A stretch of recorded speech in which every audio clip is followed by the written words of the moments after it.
It's time for Reason. They have really abused their power, saying, well, we're not going to tell you exactly how much money. They used to. This is how much money we need to see for it to be, quote-unquote, suitable, and that way you're constitutionally compliant.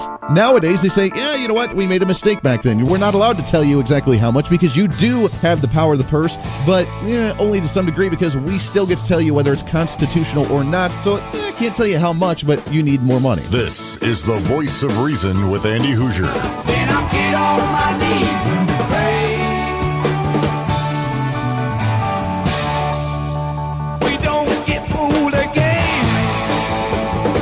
Don't get fooled again. Oh, welcome into the Voice of Reason, right here on the Mid-America Network. Happy Tuesday morning to you. It's an honor and a pleasure to have you along. It is a beautiful, absolutely gorgeous, wonderful Tuesday morning right here in the Mid-America region. Welcome into it. This is the Voice of Reason. I am Andy Hoosier. 316-721-8255. 316-721. If you want to jump into the program, I want to hear from you today. What's on your mind? We've seen some great, fantastic news come across the board when it came to the tax reform just a couple of days ago, and even the process getting a little bit easier and a little bit better, which we will discuss here in just a minute. You saw the decision come down yesterday when it comes to the Trump travel ban from certain countries, which, by the way, really still isn't a ban. I don't know why they still call it that, but it's not a ban, but it's actually just an extended process, a 90-day vetting process to allow individuals come in from certain countries. Nothing wrong with that. We have the official endorsement of President Donald Trump for Roy Moore in the Alabama race. We are 1 week away. Now, is it a day late and a dollar short? I don't know. Right now, overall, we are winning across the board. I'm a very optimistic kind of guy. I love seeing the silver lining, and no matter what's going on, I love being able to look at the positive all the time, no matter what. Even in the darkest of the dark, I love being able to look at the positive because I'm just an optimistic, go along, get along, happy-go-lucky kind of guy. In high school, when I started getting into politics, my family, my friends, my teachers, they all looked at me very strange when I started debating. When I started getting into government, when I started getting into politics, because they just didn't understand, Andy, you're too nice of a guy to be involved in politics. You shouldn't get involved in politics. You're too nice of a guy. You can tell that when I debate somebody because I will give them the benefit of the doubt for making a really absurd accusation. I will give them the benefit of the doubt when they try and make a claim that is completely false. I will not let them lie, and I will try and correct them, but I will let them have their say. And most talk show hosts do not do that. I'm just a nice guy. That's just what I do. But this is very evident. This is very obvious. We are winning across the board. We're getting tax reform done, which, by the way, when it comes to the tax reform, we may not have to take it to both chambers again to be able to have both chambers vote on the final bill. The joint committee that's meshing the two bills together from the House, from the Senate, they may be able to create it. They may be able to vote on it and send it directly to the president without sending it back to the chamber for the masses of each chamber to have to vote on. That is good news because if you thought it was difficult to get one time to get the bill through the Senate once, try doing it a second time after it's been manipulated and changed again. Do you realize how difficult that would be if you have Marco Rubio trying to add another amendment in there? If you have Susan Collins trying to stop the expansion or the repealing of Obamacare and the individual mandate, trying to get John McCain to get back on board to actually support something again, this is fantastic news. Which means that our chances of it getting out of the joint session and being able to go to the president's desk in the next couple of weeks is really, really, really good. The Supreme Court came out, made a decision yesterday saying that Donald Trump's vetting process, the additional 90-day vetting process, or the ban of what they like to call it, can be in full effect because he is the president of the United States. He is head of the executive branch. He does have the responsibility of national security. He does have that sole power, just like every other president has been able to do before him, and he gets that sole power. And even if smaller courts and underlying courts, circuit courts around the country, different federal judges, even if they try to contest it, it's still in full effect until those decisions come down, even with them trying to go through the legal process. This, ladies and gentlemen, is some of the biggest, most productive news that we could possibly have. You want to talk about going out of the year on a positive note? This is exactly how we do it. Now we're starting to look at the year end, and it's been a frustrating, It's been a long, it's been an angering, it's been a process and a half when it comes to what we've gone through this year with the name calling, with the attacks, with the courts trying to block everything Trump does, with the Senate trying to block all of his nominations and all of his picks for the different agencies and different departments and all the positions that he needs to fill while criticizing him for not having them filled. With all of this going on, finally, after you put in your time, we're starting to see the results come out of this. I've never seen so much success come up and hit us in the face, smack us awake all at the same time. And to me, I'm enlightened by it. I'm thrilled by it. I am energized by it. I am so honored and so excited to be able to be on the radio, being able to talk about all of this as it's happening. This is history-breaking things right here. This is history in the making. This has never been done before. With a president that's obviously he wanted to be a little more successful by repealing Obamacare, doing a little bit better on the tax reform, being able to actually build the wall, get a few more things done. Yes, you know what? We still have some stuff. We got to leave a little bit left over for next year, right? Come on. We have some great news coming in here. 316-721-8255, 316-721-TALK. What we need now is we need to take it to the next level. We have to take it to the next level. We have to be able to get Roy Moore in there, into the Senate. We have to maintain a conservative vote for that seat. We have to have more of a majority. We have to focus on the midterms next year. Just imagine going into the midterms next year with a lot of these House seats and talking to them and seeing what they campaign on. Are they going to finally begin to endorse Donald Trump and back Donald Trump in his agenda? Which, again, I'm not all for talking about solely Donald Trump. I'm not one of those guys. And obviously you know that. There are other people in the government that are just as important as the president of the United States.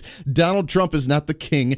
Donald Trump is not the end-all be-all here. We have a lot more to focus on other than just Donald Trump. But he is also the rallier. He is also the momentum builder for the party, and the party is finally beginning to back Donald Trump.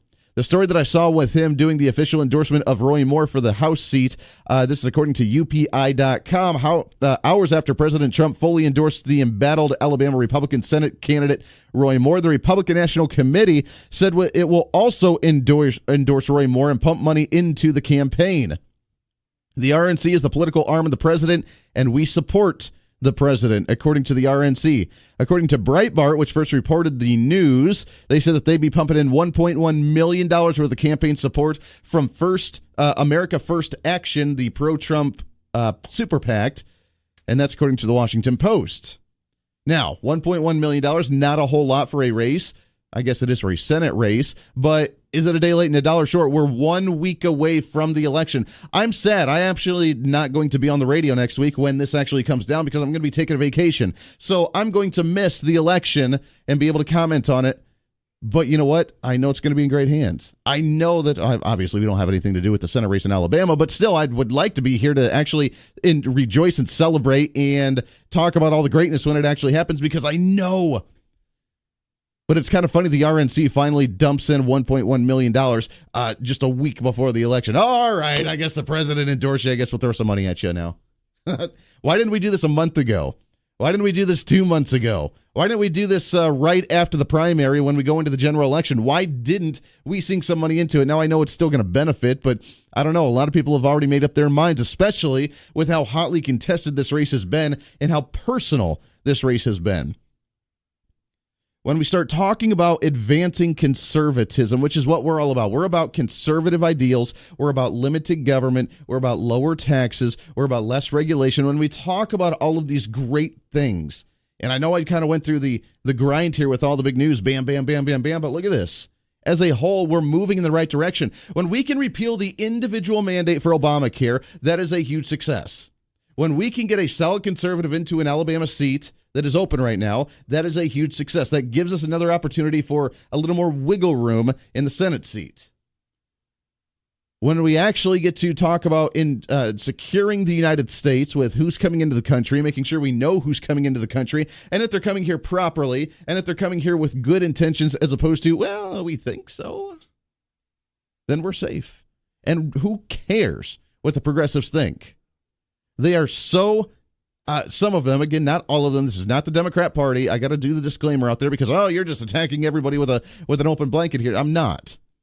The radical progressives who despise Donald Trump for everything that he's worth, who despise America because they feel that they've been treated poorly and they want to play the victimhood, for the ones that want to play the identity politics every single day, for the ones who want to blame Republicans and conservatives for being Islamophobes, for being homophobes, for being, I don't even know. I don't even know what you want to call us anymore, because the names just run off their tongue so easily that they can just claim everything, and then all of a sudden they're right and we have to go on the defense. No longer are we on the defense. We don't care what they had to say. They are irrelevant. We're the ones with the proper voice. We're the ones that are right. We're the ones that are historically correct with the historical foundings of political philosophy in the country. We're the ones that have the momentum right now. We're the ones that have the voice right now. We're the ones, the silent majority that's finally beginning to wake up. Finally beginning to stir. It's the dragon in the cave that everybody talks about, that if we slay the dragon, then we'll be able to get the gold underneath there. We are the dragon that's been sleeping for years because we didn't think we needed to wake up, and now they have awoken the beast. They have awoken the beast out of the cave, and we are hungry, we are big, we are strong, and we will not tolerate anybody coming in to try and steal our gold. We may be the Irishman looking for the pot of gold at the end of the rainbow, but we're the dragon defending it because we will not allow anybody to touch what's so precious and near and dear to our hearts, which is this country. This is the Voice of Reason on the Mid-America Network. Stay here. This is the Voice of Reason with Andy Hoosier on the Mid-America Network.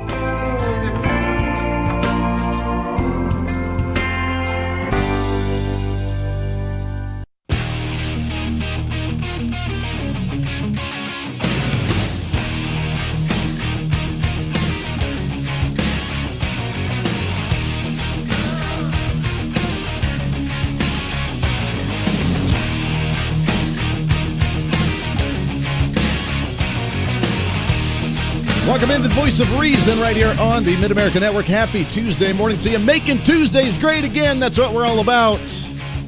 That's just what we do. 316-721-8255. 316-721-TALK. How about that ray of sunshine at 6 a.m.? Trying to wake you up the proper way, baby. That's just what we do.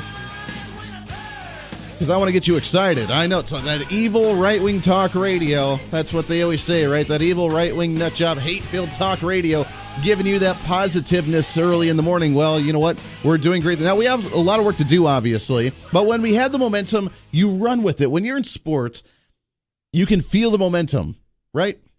When you're doing that ninth inning rally, when you're doing that 2-out rally, when you're down 2 minutes left in the quarter or in the game and Tim Tebow steps up because he wants to drive down the field, when you're no matter what sport you're in, you can always feel the momentum, right? You can feel when you're doing well and you want to ride that as long as you can, and you rally all your team members around.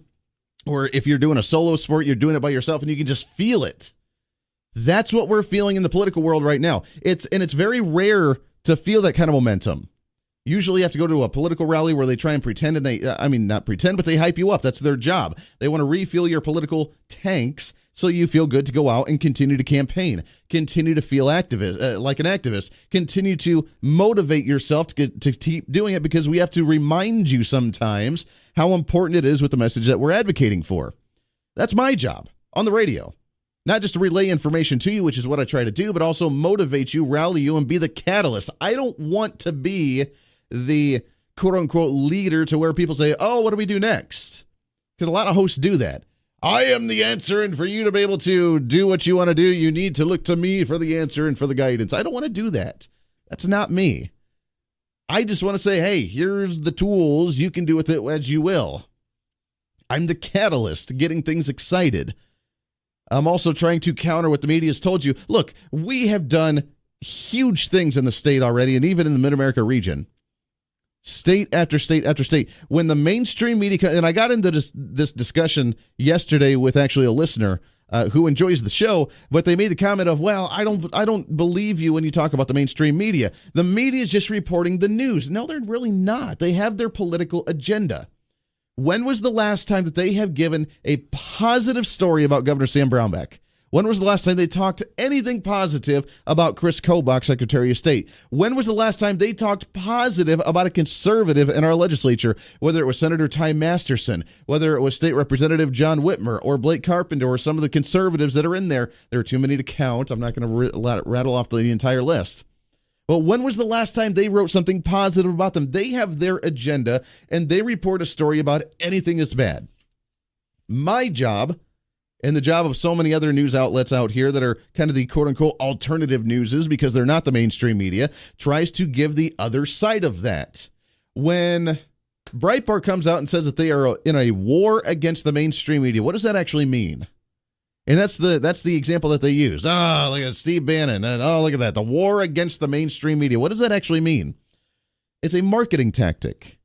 We're going on a war against the mainstream media, meaning that we're not going to report the same thing the mainstream media is talking about. We're going to report our own stories. We're going to do our own investigative research, and we're going to relay the information as we see fit that's going to come to a different conclusion. What's wrong with that? They're doing very well. InfoWars with Alex Jones. You may think that he's completely on the fringe. Guess what? He does his own research. He comes to his own conclusion, and it's different than really anybody else. What's wrong with that? And he seems to be doing very well doing that, does he not? In the state of Kansas, Governor Brownback, taking money away from children. Governor Brownback wants to run away and leave his failed experiment to us while he goes off for another successful political career. Governor Brownback doesn't care about the Kansas people because he's trying to cut taxes for the rich. Governor Brownback created such a devastating effect. We had cash reserves before. We had great things going. And look at where we're at now. The failed experiment happened in Kansas under Governor Brownback because he's the one that created it. It's all his fault. Lieutenant Governor Jeff Colyer, the creator of KanCare with the privatized Medicaid program. It's terrible. There's backlogs. There's horrible things going on with it. We need to stop that. We need to make it mainstream again, and we need to expand Medicaid because we don't like the Medicaid program, but we want to expand it. Do you see the craziness in the media? My job is to say, wait a second. You're hating on Governor Brownback. What exactly was failed about his policies? Yeah, we didn't cut spending. That's the one failure. It wasn't about what he did. It wasn't about the tax cuts. It wasn't about the incentives to create jobs. It wasn't the incentive to create new industry. It wasn't the agriculture. It wasn't any of that. It was the lack of cutting spending. End of story, period. And if you don't want to advocate for cutting spending, then you are the problem, not us. When it comes to Medicaid, I saw the story today. Nursing homes grapple with with different regulations. Since 2012, 8,877% of increased federal fines and regulations because of the regulations.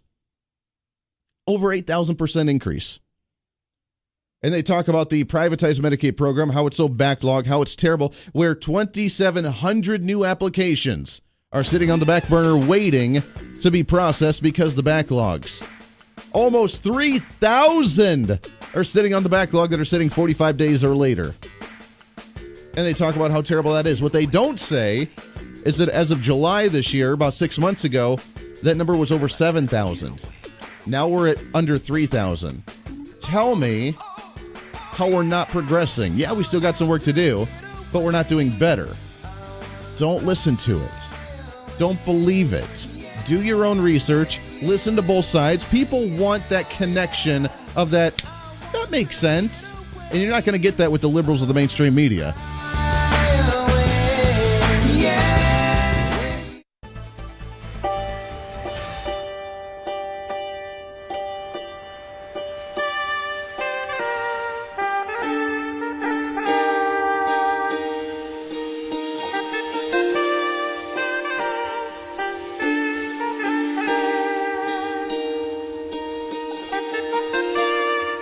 It's time for some common sense, sanity, and reason. You can't handle the truth. This is the Voice of Reason with Andy Hoosier. Welcome back into the Voice of Reason right here on the Mid-America Network. It's a Tuesday. We're making Tuesdays great again because that's just what we do, baby. 316-721-8255, 316-721-TALK if you want to join into the program. I saw a story from the Babylon Bee, babylonbee.com, which they have some decent stories once in a while. And they make the claim. I have not seen the original article. I've not been able to find the original article. We'll talk about fake news. I'm not sure. I'm not saying this is legit or not, but they make the claim that the New York Times ran a story saying that under the GOP tax plan, at least 18 billion people would die. That's right, 18 billion people under the tax plan. Now remember, there's only 7.4 billion people on the face of the earth, but 18 billion people would die according to this. Now, again, I have not been able to find the original story, so don't hold me and say, oh, that's what Andy said, creating fake news. This is the quote that they have from the New York Times. We've run the numbers, and tweaks to the current tax code will definitely kill everyone at least twice. Even those living outside of the U.S. will be slaughtered by a ripple effect generated by shuffling around the current tax system as minor adjustments may sink. Don't you love satire? Don't you love satire? No, it's not an original piece because it's very simple. What you do is you get the actual quotes and you Google the entire quote and see if it pops up, and there's no story that actually comes up. But this is the hyperbole that they create, and it wouldn't surprise me. It really wouldn't. Do you remember Bernie Sanders during the healthcare debate? 45 million people will die if we repeal Obamacare. We can't be doing it. We can't repeal Obamacare. 45 million people will die in the streets, and it'll be terrible. And he says that is a legit story, not hyperbole. It's unbelievable how far they get along with lying bold-faced to your face, just lying straight up. They used to at least manipulate a little bit and say it as a half-truth and then kind of get away with it behind the scenes and then try and make an excuse for it. Nowadays, they don't. They just say it right to your face and then, hey, you better believe it or else. It's unfortunate. I want to play an interview that we did yesterday. Dave Trauber of the Kansas Policy Institute. He joined us yesterday over the phone as some big news comes out. They're tracking when it came to the education debate here in the state of Kansas and the spending habits. And yesterday, the legislatures met, some of them anyways, for a committee discussing what to do with the upcoming education debate in the state of Kansas, and we'll get some of the information on that later in the show today. But Dave Trauber joined us talking about some of the polls that they've done about you, the voter, the listener, the constituent, and how you feel on what we should do to change the education debate and the discussion and how to move forward from here on out. So this is what Dave Trauber had to say yesterday right here on The Voice of Reason. From the Kansas Policy Institute, Dave Trauber is with us here. Good morning, Dave. How are you, my friend? Good, Andy. Good to be here. Hey, it's great to get you on here. A lot of things happening very, very quickly, and we knew it would be with the legislators as they start discussing, do we draw the line in the sand? Do we find a new formula? Do we find the $600 million, what they're really kind of requesting for education? What's going to happen next? And as we go down this road, more information comes out, and I've been regurgitating the information you guys have found of the fact that we have record number cash reserves, operational cash reserves at close to $2 billion. We have them asking for more money. They think that they're feeling really, really nice about this because now they're starting to spend a little bit of that and increasing bonds and trying to feel a little more lax. And here in the Wichita area, we saw salary increases for teachers. We saw the salary increase for the superintendent. They're spending money like it's going out of style while they're asking for more money. Is that the case?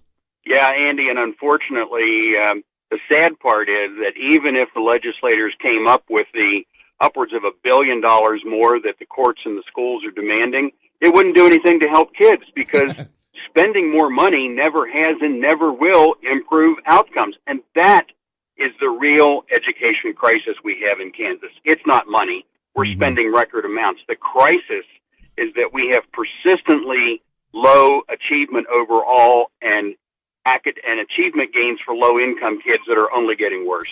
Yeah, I haven't seen the increase in graduation rates or success rates or test scores or any of that when we've seen, as much as the media doesn't want to report this, the fact that we have increased spending year over year over year over year. Let me ask you something, Dave, because I've been curious with the Montoy case back then and the Gannon case now and really the smooth transition between the two. So there really hasn't been a year where we haven't had a lawsuit, and I don't know how long. Are we even able, not even if it happened, because it hasn't happened, but are we even allowed to decrease education funding during the time of a lawsuit? Well, technically, yes, but funding hasn't gone down. Funding has gone up. School funding continues to set records, even if you don't count the Capers pension spending, which some people bizarrely say shouldn't count. But even if you don't count it, we're still setting records. Citizens are clearly fed up. They're fed up with schools not being held accountable, with the courts trying to run the schools, and not dealing with the real crisis of student achievement. You guys did some surveys, which I want to get to here. And as you mentioned, taking the schools back from the courts, deciding exactly how much money is going to be there, exactly what the formula is going to look like, exactly how much more we should start spending at the state level. 6 out of 10 Kansans willing to amend the Constitution to take back the schools from the courts.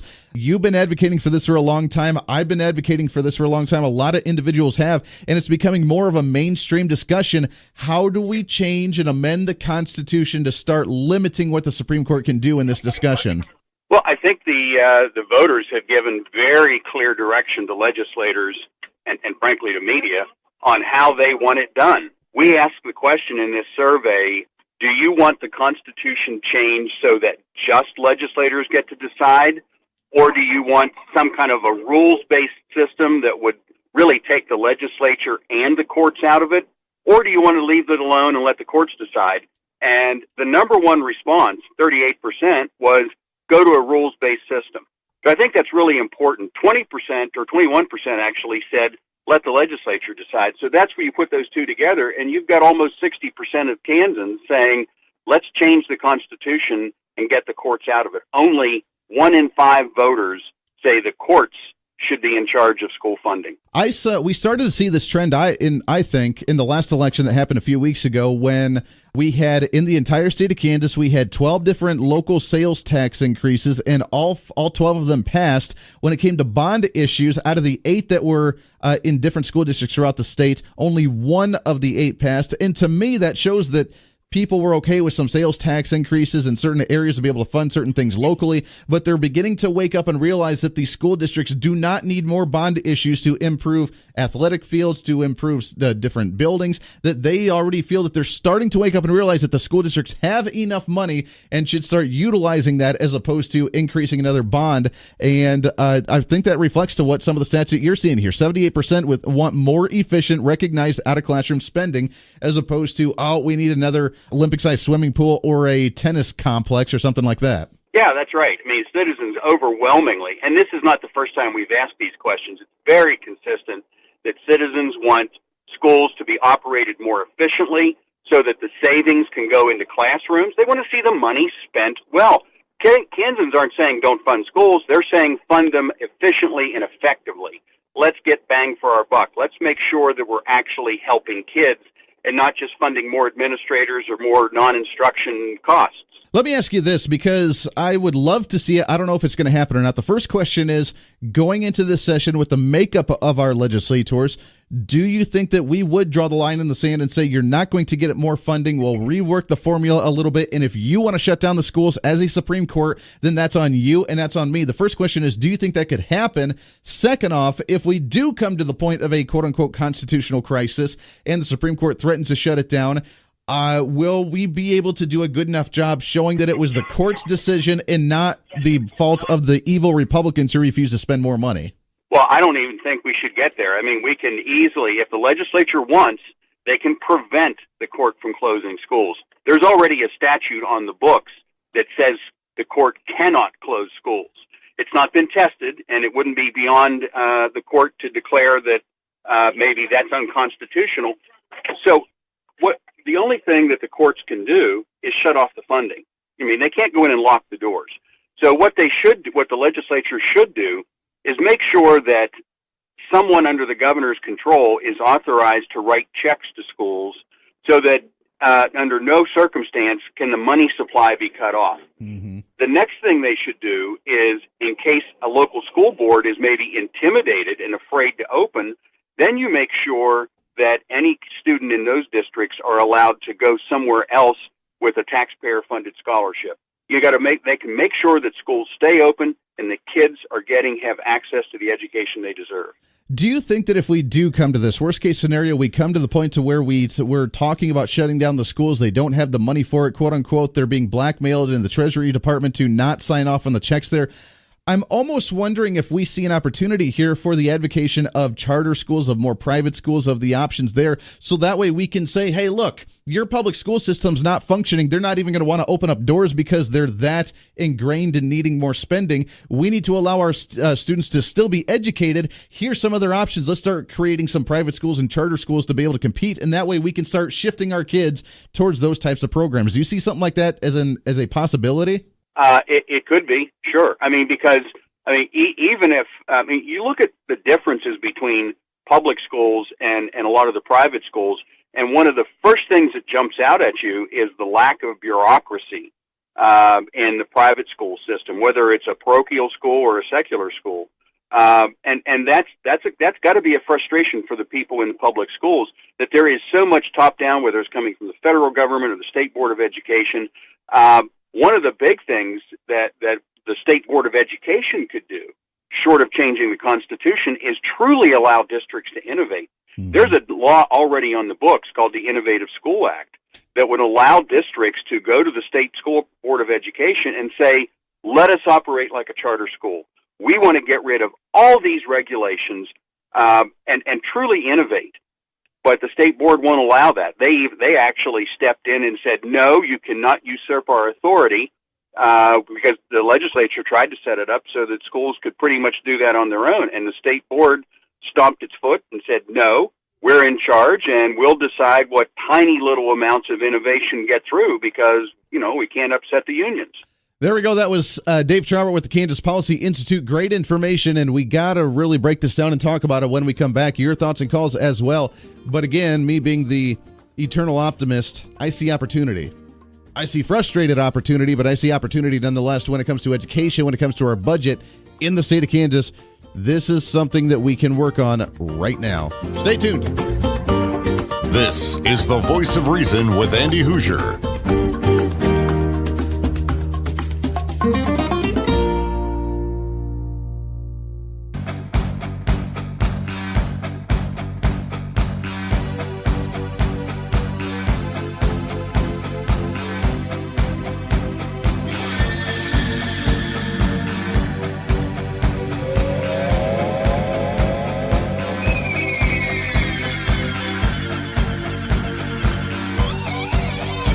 Welcome back into it right here on the Voice of Reason on the Mid-America Network. Happy Tuesday morning to you. We're making Tuesdays great again.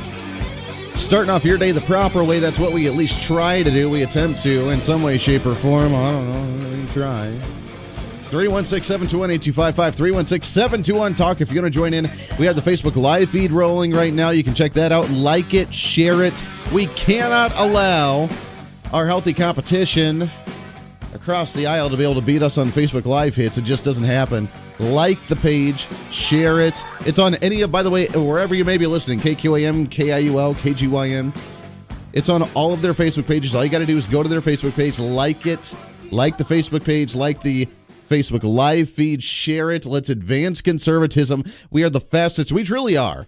The opportunities, the things we're working on, the projects we have going on, the potential of what may be coming with the show very soon. We are truly, honestly, literally the fastest growing radio show in the entire Mid-America region, if not in the entire country. You wouldn't believe some of the cool things we're working on right now. So like it, let's share it, let's grow it, let's get people aware, let's get people understanding the issues. Look, I mentioned it earlier. When at least this is me being analytical, and the way I operate, maybe not everybody works this way, but I would think that most people do. When we try and solve a problem, when we're confused about something, when we may be a little naive on an issue, when we may not be understanding something, whether it's political, whether it's in life, whether it's in a relationship, the easiest way for humans, the way the human brain works, is that we try and find the easiest way to get it done. The easiest way to understand it, point A to point B, the straight line. What's the quickest way to point A to point B is the straight line. That's what you do. The circle, theoretically, is an infinite number of straight lines moving around to become a circle. That's the way that the human mind works. And when we connect dot A to dot B in the most simplistic, easy, understandable way, the brain light goes on.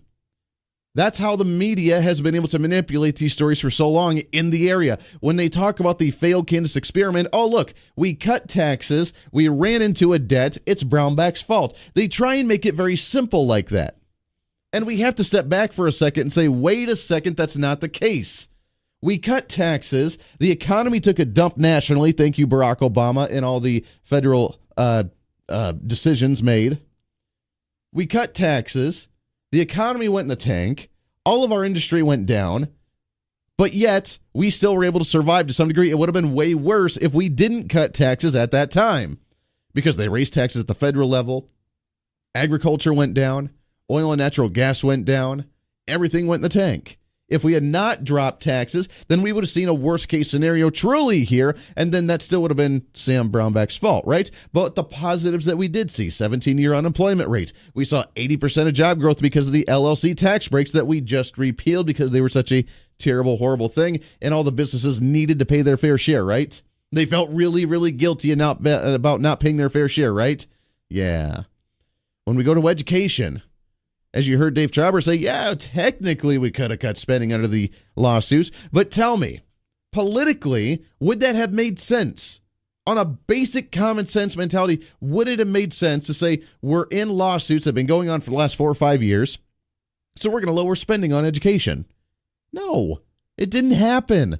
But yet you'll never hear that in the media. You'll never hear that from the progressives in the state. You'll never hear that in the area at all.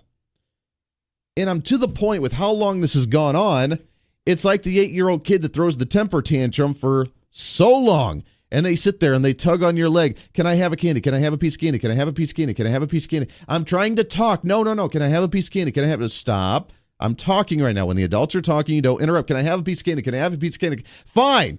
You can have a piece of candy, and when your tummy gets sick because you ate too much candy before dinner time, oh well, too bad, so sad. That's to the point that we're at right now.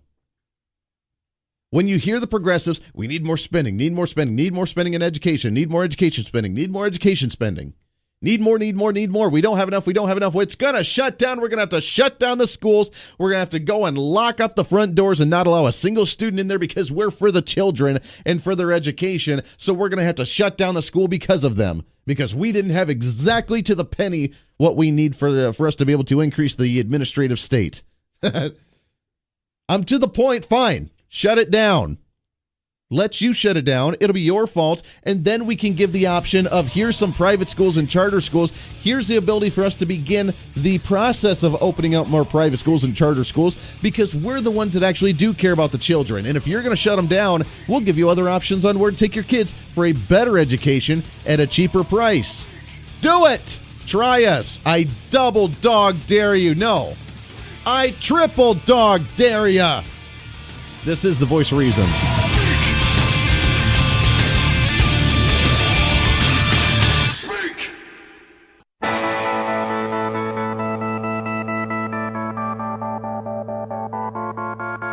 It's time for Reason. They have really abused their power, saying, well, we're not going to tell you exactly how much money. They used to. This is how much money we need to see for it to be, quote-unquote, suitable, and that way you're constitutionally compliant. Nowadays, they say, yeah, you know what? We made a mistake back then. We're not allowed to tell you exactly how much because you do have the power of the purse, but only to some degree because we still get to tell you whether it's constitutional or not. So I can't tell you how much, but you need more money. This is the Voice of Reason with Andy Hoosier. Then I get on my knees and pray. We don't get fooled again. Don't get fooled again. Good morning to you. Welcome into the Voice of Reason right here on the Big Talker, 1480 on the AM side, the 102.5 on the FM side, KQAM. It's a Tuesday, baby. The greatest day of the week. We're pumping. Let's do this. Yeah, we get pumped up. We get ready to go. That's how I see. It's funny. We talk to a lot of guests on this show, right? And I always laugh because I always hear these little clips of these athletes, these professional athletes, the NBA, the NFL, the whoever, and they're there to play a sport. They're there to be athletic and be a lot more physical than sitting around and talking and being more of an intellectual individual. And I'm not saying they're not smart in any way, shape, or form, but you listen to some of those interviews, How was the game today? How'd you feel about it? Yeah, I felt really good. Yeah, we ran really hard, and we caught the ball, and we tackled them when we needed to, and yeah, it was really good. Thank you for that. Brilliant update. Well done. We saw the play. How'd you feel about that play? Yeah, I felt really good about it. Yeah. 721-8255-721 Talk. Welcome into the Voice of Reason, hour number 2. Coming up in hour number 3, we got Mark Hutton. He's a gubernatorial candidate for the Republican governor's race next year. He's going to be joining us via telephone coming up in just an hour from now. Really looking forward to chatting with him as we try and start getting to as many Republican governor's candidates as we can before the end of the year, early next year. We have a few of them locked in. Now, I admit I have not reached out to all of them yet, as I'm running a little short on scheduling times. So some of them may have to be pushed back to the beginning of the year, but nonetheless, we will get them all on at some point. We're going to be preparing for the first gubernatorial debate for the Republicans in February. A hat tip to the state GOP and then putting that one on. I don't know how involved we may be as a station and as a show, but nonetheless, we'll be involved in some way, shape, or form. Nothing else. Getting all the candidates on, talking about it, and trying to broadcast or trying to do something. So we're working on it, and we'll get as many of them on. We will talk to every single one of the candidates before that debate. So stay tuned in for that. But Mark Hutton, one of the gubernatorial candidates, will be joining us in the 8 o'clock hour. Until then, it's open lines to you at 721-8255-721-TALK. You can always shoot me a message on Facebook, on the Voice of Reason page, on the KQAM page, on the Twitter, at Hoosier Reason. That, of course, Hoosier without an I. I don't know why people still put the I in. That's how they normally see it. You see the Indiana Hoosiers, the basketball team. Yeah, it's pronounced the same way without the I. At Hoosier Reason. The Facebook Live feed's rolling right now as well. You can like that, share it. Let's spread the word. Let's advance conservatism, because that's just what we do, baby, on a daily basis. As you know, I talked about the last hour, the progress that we're seeing, the victories that we're seeing. We're winning across the board. We see the Supreme Court decision coming out yesterday about the travel bans for President Trump, which he has all the power to do so. We've said that since the beginning, but the courts tried to fight it. Now the Supreme Court has changed it. No, President has the authority, the sole authority to do so, and if any federal judge or any other circuit courts try to block it, then the decision will still be upheld for President Trump while the litigation's in process, instead of trying to stall it. That's the mindset. You want to talk about judicial activism? The progressives have done a very, very good job in being able to block things by saying, you know what, we don't know whether it's constitutional or not, legal or not. We don't want it to happen. So we start the litigation process. You put everything on hold. You stretch out the litigation process as long as you possibly can. And then at the end of it, then hopefully we'll get a decision that we like. If we don't, then we'll start another process, and then it'll never happen anyways, because it's always tied up in court. And with how long the court process actually takes, then we'll never actually see it come to fruition. So we still won, but it's just an ongoing victory for us. Now the Supreme Court's come back, not allowed to do that. You're still allowed to have the ban in place. The president's allowed to make this decision, and if you want to block it, you can try to and take it to court, but he's allowed to continue to have this in place until the decision comes out in the end, and then we'll decide from there. So we've seen victories there. Now we're seeing as well when it comes to the tax debate. The tax debate doesn't have to go through the two chambers to be voted on solely again. It goes to the joint committee. They're meshing the two bills together from the House and the Senate. They're going to find the best bill. They vote on it as a committee, and then they send it directly to President Trump. That is wonderful news, outstanding news, because try and make the Senate vote on something twice and see how well you'll actually get. We can see it. We're winning. The momentum's building, and I have to step away from this just for a second. And as we talked about, I'm a very positive, enlightened guy. Try to be enlightened, but at least we're positive on the show. What we need to focus on is not only the political side of this, but we need to focus on the societal issues that are happening as well. We're not just about political improvement. Remember on Tool Time and Home Improvement, we're not just about home improvement, we're about male improvements, is what you would always say. Well, on this show, we're not always just about the political advancement, we're also about the advancement of society. And we need to be aware when there's an issue and the stupidity that happens in society, because there happens to be a lot of that, unfortunately. And a lot of that, again, is the young generation, and I apologize for my generation every single day. I saw a story come out of the colleges. Now, this is probably why there's the latest headline that says that most American state universities and colleges will be bankrupt in 10 to 15 years. That's very true. We've called it on this show for a long, long time. that the universities that are subsidized by the federal government with government grants, and then you get the state grants and the state money coming in, and then they get subsidized on the other end of it too by college tuition that's subsidized by student loans and federal government grants and loans. When you have government money going in and out on both ends of the spectrum there, burning at both ends of the rope, eventually that's going to run out, and as the American population begins to default on student loans, being the second largest debt in the entire nation for people just behind, what was it, mortgages? Yeah, they just peaked above credit cards. Still below mortgages when it comes to finances. The second largest debt in the country, and people are beginning to default on them.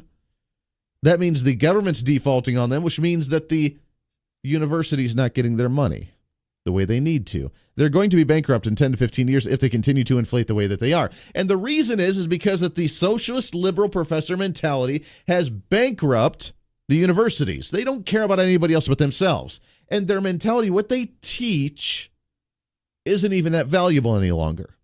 When you teach that everybody needs to apologize for who they are, and I've told you this story before about my brother that got taught in his class in Colorado in Fort Collins that he is literally the problem with society, that he's white, that he's a male, that he has parents that are still married. He is literally the problem with society. This is what we're being taught in many universities. At Kansas University, and nothing against Kansas University or KU at all, but when you walk around and you have the option to wear not name tags, but pronoun tags, to write down the pronoun and which you would prefer to be described as, so when someone calls out for you, then you can be recognized in that way so you don't feel offended by someone calling you the wrong pronoun, not a he or a she or whatever, but whatever you want to be called. When you see the classes at the University of Chicago in the dorm rooms, when they try to resegregate themselves because the African American community does not want to live in a dorm next to a room next to a white person, and they want to do a resegregation. When you see in many colleges to where you're resegregating based on the LGBTQ community, because the LGBTQ community does not want to be around quote-unquote homophobes just because by default you're straight, so therefore by default you do not support the LGBTQ community in any way, shape, or form. So they want to feel safe and not be around people who may disagree with their lifestyle, so they want to resegregate themselves. This is what we're being taught.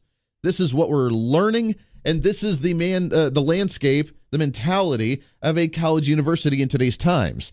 Everything has been politicized, and then when you try to show the other side of the aisle, then you're not allowed to. And I saw this story, and I had to comment on. I had to read this to you because, as you know, we've seen the different classes now to where you're taking a test on your white privilege to see how privileged you are in society. You learn about how everybody else is a victim except for you if you're white, because then all of a sudden you are the problem with society again. Everybody else is victimhood if you're a different color, if you're a different race, or if you're a different gender. Then you are the victim and you need to play the role as such.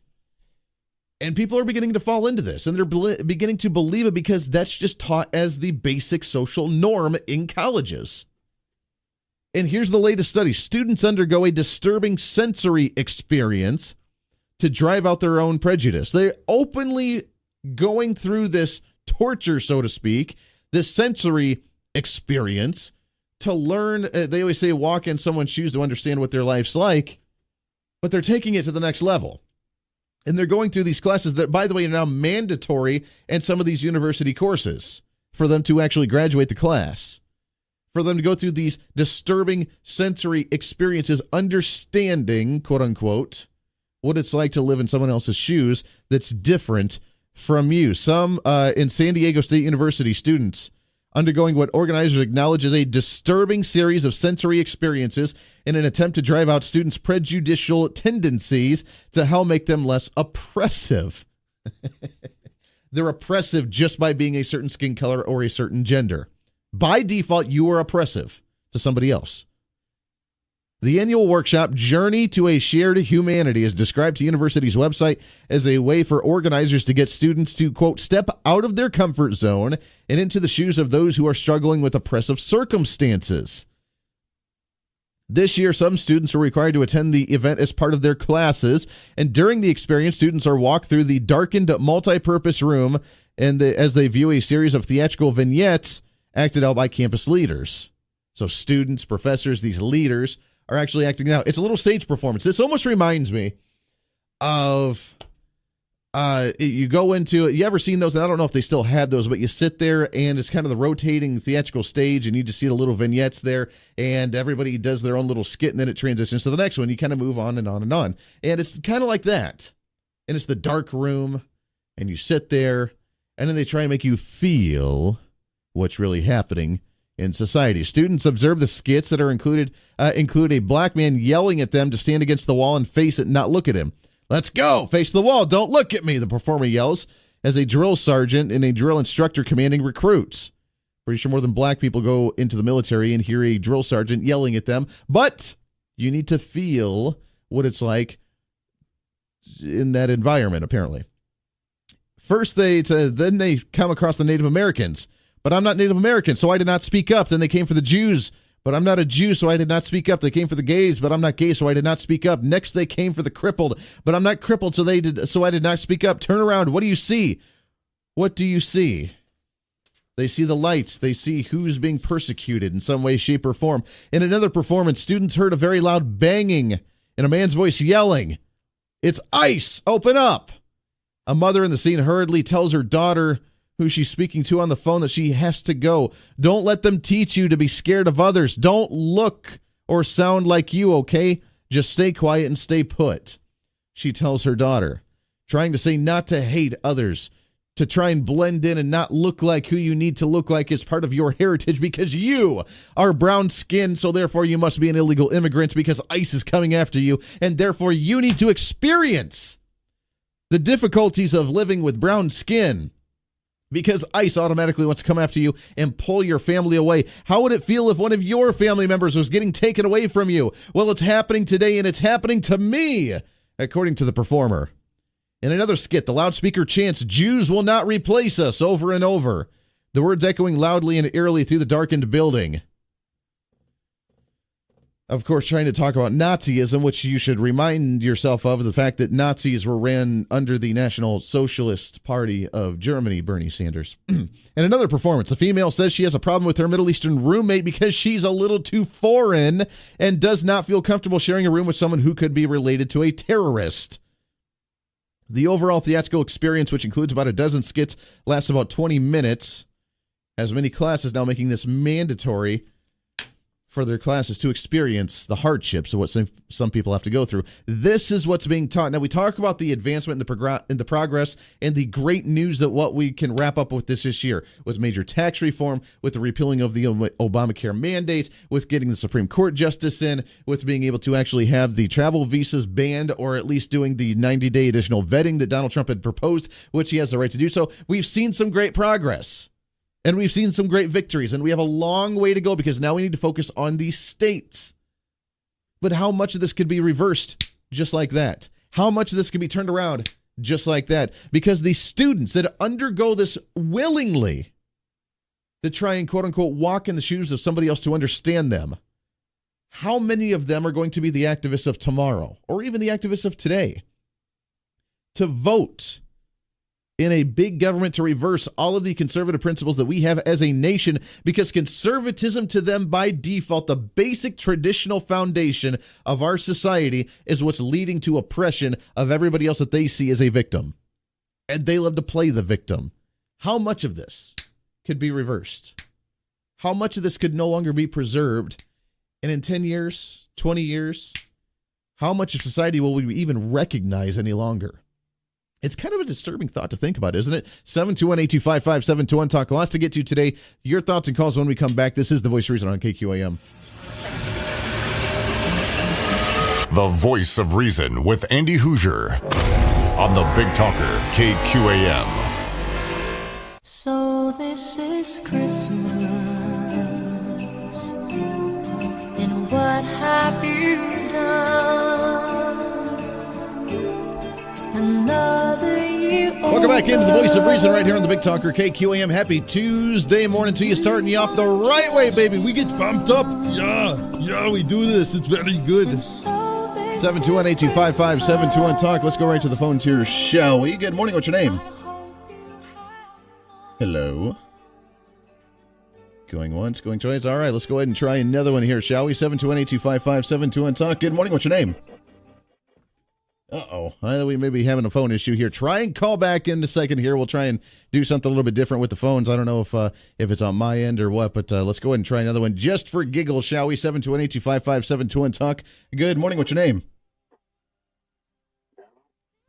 All right, I can't hear you there. That's all right. Give me a minute here. We'll try and do a little reset on the phones and see what's going on. I don't know what's happening. You gotta love technology. We will get to your phone calls, I promise you, after the bottom of the hour and see what's going on with that. 728-255-7210 talk. It's a little disturbing, and I don't mean to start off kind of negative in that sense when it comes to the young generation, but when we openly try and put ourselves in a way to punish ourselves because we want to, and look, I'm all for walking in other people's shoes and understanding what's going on. I'm not saying that in any way, shape, or form. That's not what this is about. What this is about is the fact that we truly, honestly believe that there is fundamental oppression in society just because we have a capitalist system. And we need to remember for many individuals that we have, we're supposed to have at least, equal opportunity, not equal outcome. Has there been a lineage of racism in the country? Sure. Has there been oppression in the country before? Absolutely. Have we advanced and worked towards fixing that? Absolutely. Do we still have a ways to go? Sure. Absolutely. What's the best way to do so? Do we continue to marginalize ourselves and play the identity politics? Is it the reprimands of you owe us to some sort of degree? Is it that, well, we need to now turn the tables and offset the what's happened in history? Or is it, you know what, the only way that we will be colorblind is to truly, honestly be colorblind. And we need to work on that and hold both sides accountable for that decision. That's what we need to focus on. And this kind of stuff harms as opposed to help. Because you cannot, you will not think that this is going to make people say, oh, I'm sorry for what my ancestors did, so therefore I'm going to give away everything that I have. You've seen the stories of some saying, we demand homes, we demand money, we demand this, we demand that, because your ancestors may have done something bad. That's the same lineage of what the kings used to do in the Middle Ages. Your great-great-grandfather stole a goat from someone, so therefore we need to behead you and 7 generations of your children. That doesn't help the situation, does it? It doesn't help. We're past that. We've evolved from that. We've grown from that as a society, and that's what we need to continue to do. Not hold our ancestors and hold us accountable for what our ancestors may or may not have done. And even not every ancestor have done that, but nonetheless, we get blamed for it. Bottom of the hour news coming up. I'll reset the phone lines. We'll get your phone calls. Call back in just a second. I promise you we'll talk to you. I want to hear your thoughts on all this and more. Mark Hutton, gubernatorial candidate, coming up in the 8 o'clock hour. Lots to happen. So little time to get her done. This is The Voice of Reason. Stay here.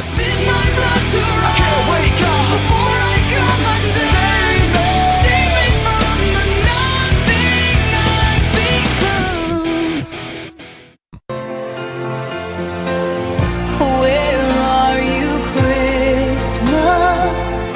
Do you remember the one you used to know? When it takes two to read the news, I'm trying to warn everybody and nobody takes me serial. you're in the wrong place. This is The Voice of Reason with Andy Hoosier on the Big Talker, 1480 AM and 102.5 FM, KQAM. Welcome back into The Voice of Reason right here on the Big Talker KQAM. Appreciate you hanging out with us. I believe we got the phones fixed. If you want to try and give us a call here, 721-825-5721-TALK. I'd love to hear from you. This portion of The Voice of Reason brought to you by Network Consultants Business Owners. It's the holidays, which means you're maybe purchasing more things online. You're trying to get your goods. You're trying to get your supplies, trying to get your tools and materials. Maybe you're shopping online. There's an increase in hackers and fraud happening. And then, of course, sometimes when you're a little more financially strapped at this time, then you're also not paying as much attention to some of the backups and some of the equipment that you have. And then things go down and then it just goes haywire. Don't be in that position. We don't want you to be in that position. Network Consultants is an infrastructure company, and they can help out with your firewalls and sonicals, helping you try and keep at bay the hackers from getting your information, database safety, security, network communication, computers crash, your network printer may not be communicating with all your printers, your VPN, backup solutions, even getting you set up on the cloud. When you have everything happening all at once, it takes a lot of energy for all the computers to work and sync up and communicate and all that stuff. All the programs that you have that actually keep your business operational. If something goes down, it's more expensive to fix it than it is to maintain it in the first place. Don't be in that position, and they can help you. Give them a call, tell them that I sent you, and you'll get a free, absolutely free network analysis. They'll come visit your business. They'll review your system.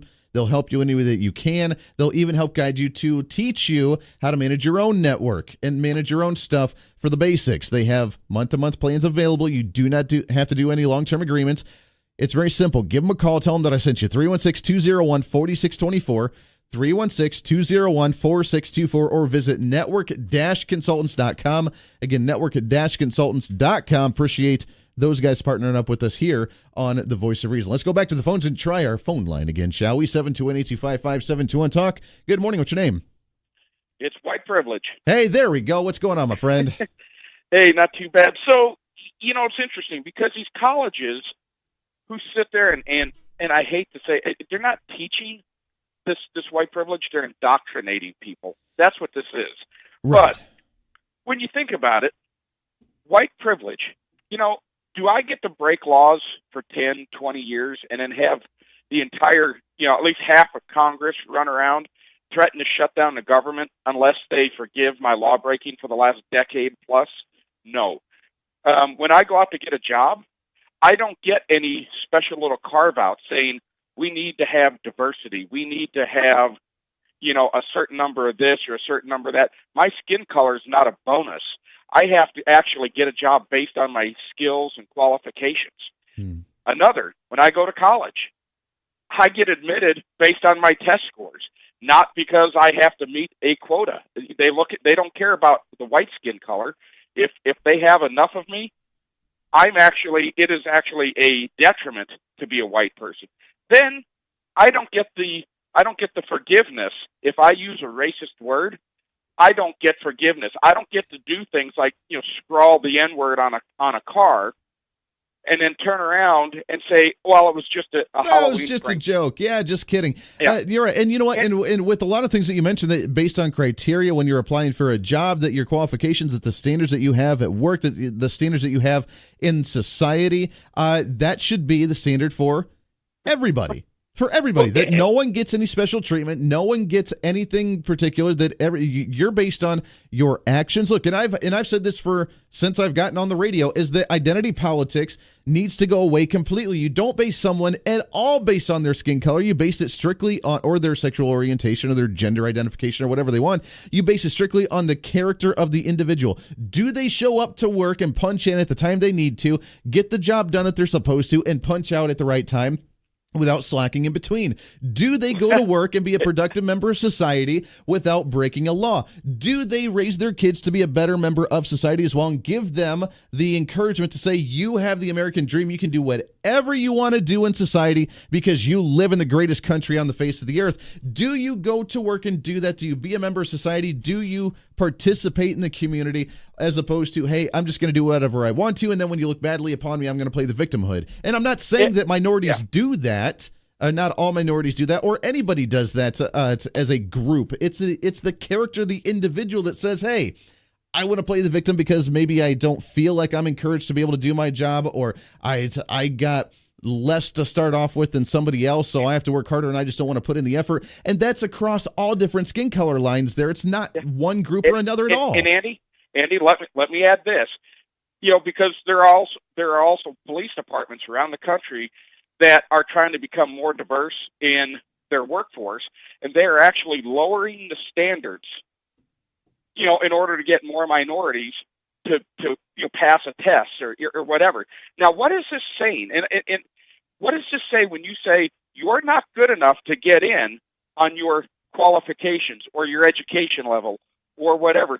And I'm not saying this because I'm the one who's saying one standard, if you meet it, great. We all get in. Black, white, male, female. Sure. You get in. But this is the left coming out and saying, you're not equal to the white man. I'm not saying this. They're saying it. You're not equal to the white man. But yet they turn around and pin the white man as a racist. It's the liberal ideology that turns around and says, you're not good enough. You're not qualified enough. You're not smart enough.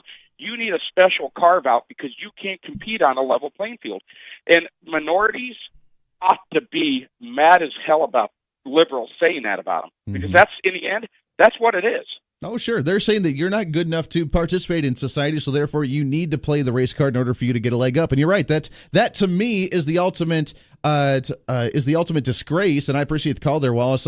Is the ultimate disgrace of being an individual at all. Hey, you're not an individual. You aren't someone by yourself. You don't have your own mindset, your own thought process, your own character, your own whatever. You're just part of a skin color, some way, shape, or form, and therefore you need to be treated like one because you need to play the victimhood. To me, that's the ultimate racism. It is. And for people to play into this all the time, again, it's equal opportunity, not equal outcome. Everybody needs that same opportunity. And if there is a legit concern about an equal opportunity, then yeah, let's address it. I'm all for that. But we can't say that just by and large, we always say walk in someone else's shoes for a mile to see how they actually live their life. And I totally agree. That's not about racism. That's not about a skin color. That's not about whatever. These types of classes and forcing students to be part of these types of classes is not what we're about. Live in the shoes of it's a white individual who lived in a trailer and has been labeled as quote-unquote trailer trash. Live in the shoes of somebody who's been in the ghetto for their entire life because they haven't had a better opportunity. Live in someone's shoes who grew up maybe with more money, but because of that more money and their parents are all focused on their career, that they're split up and they get a drug addiction because they have a very tough life. They may have money, but they don't have the stability of a happy traditional family. Live in the life of someone who's a single parent. And all of these, by the way, none of them are solely dependent on one skin color or race or gender or whatever at all. Live in the life of all of them, understand everybody's different lifestyles, and then try and talk about them. That's what it's about. But to play the class, to play the identity politics, and again, yeah, we can address it, we can fix this, and we can complain about it on the radio here, but at the end of the day, there are students who openly want to be part of this. There are students who don't want to be openly part of this, but they're forced to be part of something like this. And then what do they walk away from thinking about? When they walk away from a class like that, how do they interpret, how do they view the world? How do they interpret society around them? How do they do that? And the stability we have of a free nation, of equal under God for everybody, the opportunity for equal opportunity for everybody, and you have that American dream. That's why people flood to this nation from every part of the globe to come to the place where streets are paved with gold, where you have the opportunity to be all you can be, to take care of your family, to start a business, to do the American dream of you want to do. And the sky's the limit, baby. And then we're teaching the very own people that are grown up and raised here that we can't value that because we need to be apologetic for who we are. It's unbelievable. 721-8255-721. Let's go to the phones again here, shall we? Good morning. What's your name? Are you speaking to me now? I am. How are you, sir? Well, a while ago, I don't think your phones are right. Yeah, a while ago, you said you were speaking to me, and no one ever spoke to me. No one ever spoke. You're right. Yeah, we had a little bit of phone glitch there, but we got everything reset, and I think we're good to go now. This is just because I've been sitting here in line, and it sounded like you were talking to me. That's right. Well, you are on now, and you're good to go. What's on your mind? Well, this doesn't make any sense for what you're talking about. But, well, I can throw in an example of my son that'll fit in with the talking. My son had the only career he knew about was to be a preacher. And, but he wasn't making money at that, and you have to do both. Okay. And he came up with a company, and again, he's right with the preaching. The guy donates a ton of money, but he doesn't tell us about it. I just have to see it. Sure. But he started his own business, and now money rolls in hand over fist. I think it has something to do with his belief. Sure. And it's the hard work that he's put in and the dedication. You know what? It takes a while to be able to pay off. I mean, when I got into radio at first, I was doing a 4-hour class at night from 6 to 10 o'clock at night. I was driving an hour back home. I was waking up at 4 a.m. to drive an hour and a half into work to do an unpaid internship. And I was putting in 12, 14-hour days every day without bringing in a single dollar. And it was very tough.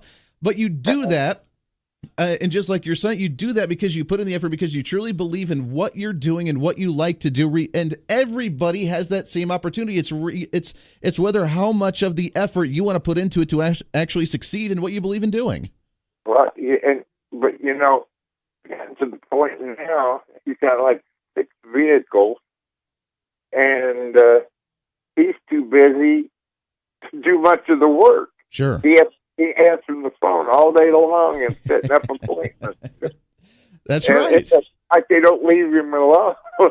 Of course. And you know what? That means that he's exactly. And that means that he's busy, that he's doing well, and that people like his product and like what he's doing. So they continuously come back for him in order to do that. I appreciate the call. It's a great success story. That's exactly what we want to hear, because he put in the effort. And no, I'm not rolling in the dough right now myself yet, because I have other plans as well. I mean, this is great, and I want to be here, and I'm going to grow even further from here. And I still have my vision. I haven't hit my prime yet. I know that.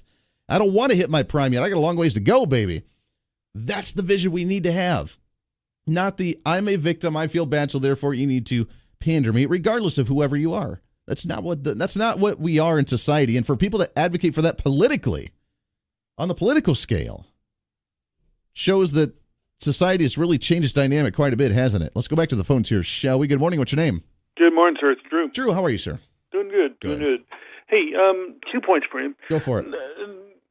People hear about this kind of stuff going on at the colleges, and they think, well, that's not going to affect me. No, it's closer than you think.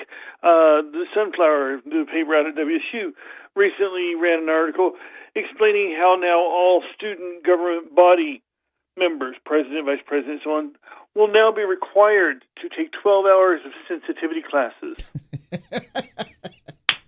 Now, is that due to the oppression of certain minorities, or is that due to the sexual allegations that have been popping up across the country? Well, how can they expect to represent a student body if they haven't been properly sensitized to all everybody? Exactly. And that plays directly into there's no absolute truth. 2 + 2 does not necessarily equal 4 in Europe or in Africa. So therefore, we need to be open when someone comes back and we ask them what's 2 + 2 equal, and they say 2.5, and it's because their culture does it a different way. So now, therefore, there's no absolute truth any longer. We need to be open to what anybody says. If they say they're a different gender, if they want to be interracial now, apparently, and I'm not saying like couples, but I'm saying I want to change my race from I'm German and Irish, and I want to now all of a sudden be Native American, because I feel truly that's who I am. So therefore, you need to acknowledge me as a Native American of sort, because there is no absolute truth of who I actually am and what the truth actually is.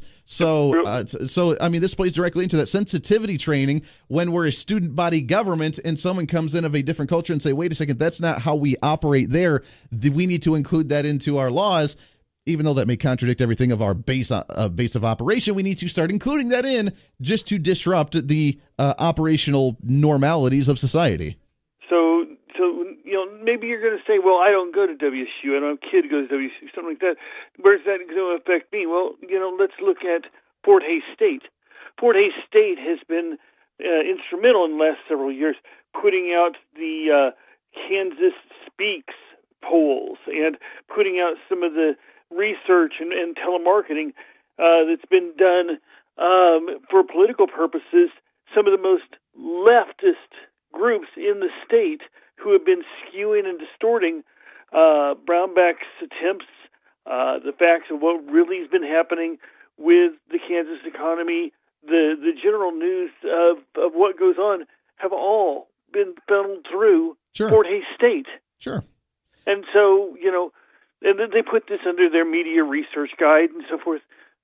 We need to be aware, that's directly affecting you. When they say, well, Kansans believe that blah, blah, blah, and they took a sample of 300 people, The popularity of Governor Brownback. We interviewed 200 people in the state of Kansas, and we know exactly how people feel about Governor Brownback. And the questions are skewed. And then you get some of the folks that are involved with this are some of the old cronies out of the Sebelius operation. This affects you. This is your state university, money that you're being taxed for, Sure. that is now promoting this kind of thing, and they're turning it back in turn to utilizing it to manipulate you. That's exactly what they do. Drew, I appreciate it. We got to take a break here, but you're absolutely right. I mean, I don't bring it up on the show quite as much as I probably should when it comes to some of these in the younger generation, because the older crowd's like, you're right. They're the wacko young kids. It doesn't have anything to do with me.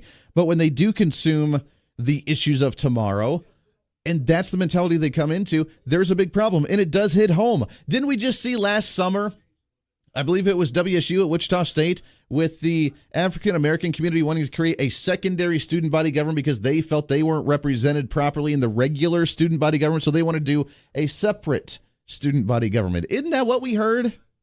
I'm pretty sure. It's happening here at home. It's our mentality. It's the way we live our life on a daily basis, and it's extremely important for everybody because they're the activists, they're the Antifa, they're the BLM, they're the anti-Trumpers, they're the anti-Republicans, and by default, with them controlling that dialogue, if you're a Republican or a Trump supporter or even white, then you all of a sudden are the oppressors, you are the problem, you are the fascists, and they will fight you tooth and nail. 721-8255-721-TALK. We have our final one of the holiday season, and it's time for us to be able to give it Call away. now at 721-TALK for your Christmas wreath from 4C Tree Farms and KQAM. There it is. It's caller number 2. Let's do caller number 2, 721-8255-721-TALK. We have one more Christmas wreath to give away. Hat tip to 4C Christmas Tree Farm and all of our wonderful participating sponsors: MJ's Truck Repair of Moundridge, Jimmy's Egg, Croft Lumber of Heston, Davis Liquor Outlet, Pride Egg, Ace Hardware, Phil's Coins, Augusta Flight Center, Continental Truck Accessories, Moody Heating and Air Conditioning, Kennedy Tire and Auto Care Center, Chalita's Mexican Restaurant, Jewelry Savers, and Jim's Apple Market of Cheney. All of our great sponsors sponsoring, by the way, not only our Christmas tree and wreath giveaway, but also the upcoming 36 hours of Christmas music starting noon on Christmas Eve and going into Christmas Day. It's a great time. It's the time of the festive season, and it's time for you to get the very last giveaway we have of the Christmas wreath right here on KQAM. Caller number 2, stay tuned in. This is The Voice of Reason. This is the Voice of Reason with Andy Hoosier.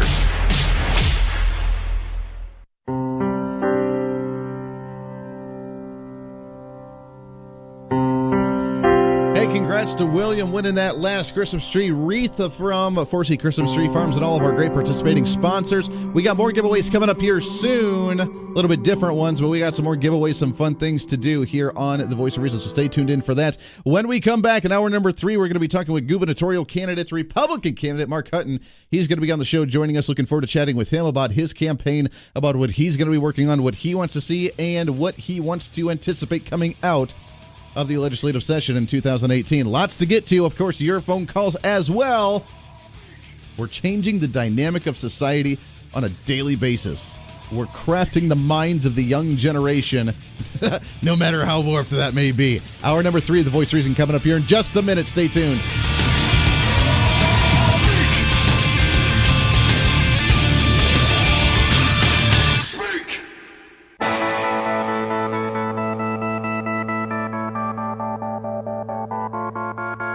It's time for Reason. They have really abused their power, saying, well, we're not going to tell you exactly how much money. They used to. This is how much money we need to see for it to be, quote-unquote, suitable, and that way you're constitutionally compliant. Nowadays, they say, yeah, you know what? We made a mistake back then. We're not allowed to tell you exactly how much because you do have the power of the purse, but only to some degree because we still get to tell you whether it's constitutional or not. So I can't tell you how much, but you need more money. This is The Voice of Reason with Andy Hoosier. Then I get on my knees and pray. We don't get fooled again. Don't get fooled again. Oh, welcome into The Voice of Reason right here on The Big Talker. Hour number 3 of The Big Talker right here. 1480 AM, 102.5 on the FM side, KQAM. It's great to have you along. Great to be with you, making it happen today on a Tuesday. It is the greatest day of the entire week. Why? Because, well, you don't quite see the light at the end of the tunnel, but you've used up your get-go on a Monday morning. We get to carpe diem. We get to be excited. We get to roll around. We get to move forward, advance conservatism, and advance your personal success every single day with that equal opportunity we were just talking about in hour number 2. Welcome in here, 721-8255-721-TALK. Shoot me a message on Facebook, on the Voice of Reason page, on the KQAM page, on the Twitter at Hoosier Reason, and of course the Facebook live feed we have rolling. Like it, share it, let's spread the word, let's advance conservatism every single day. I'm really excited. Let's get right to our guest here, shall we? As we shift gears a little bit back to some of the big issues in the state of Kansas. As you know, come 2018, we have the gubernatorial candidates governor's race, and we have one of the largest fields of Republican candidates that we've seen in a long time, which to me is a very good thing.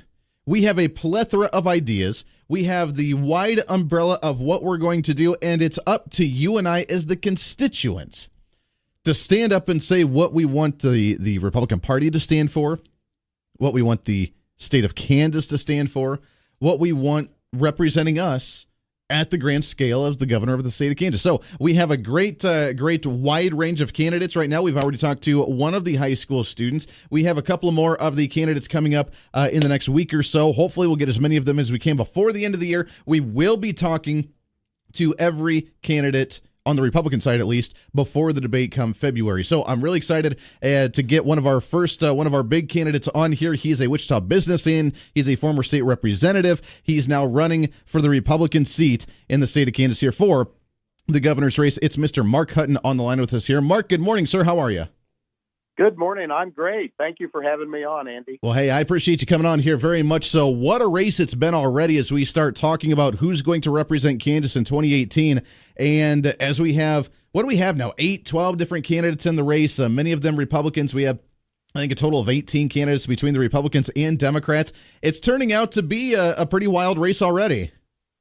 It is. And I tell people I'm one of the multitudes running for this office. And I agree with you. It's great to have so many diverse people that have great ideas to bring to the table so the voters of Kansas can make a good qualified decision on what direction they want our state to go. Absolutely. We'll talk a little bit about yourself. Some people may be familiar with you. Some of the newer listeners or some of the other individuals may not be familiar. You run a business. You've been a former state representative for the state of Kansas. Talk about your background a little bit and that point where you decided, hey, you know what? I need to run for the governor and try and advance my ideas for the state.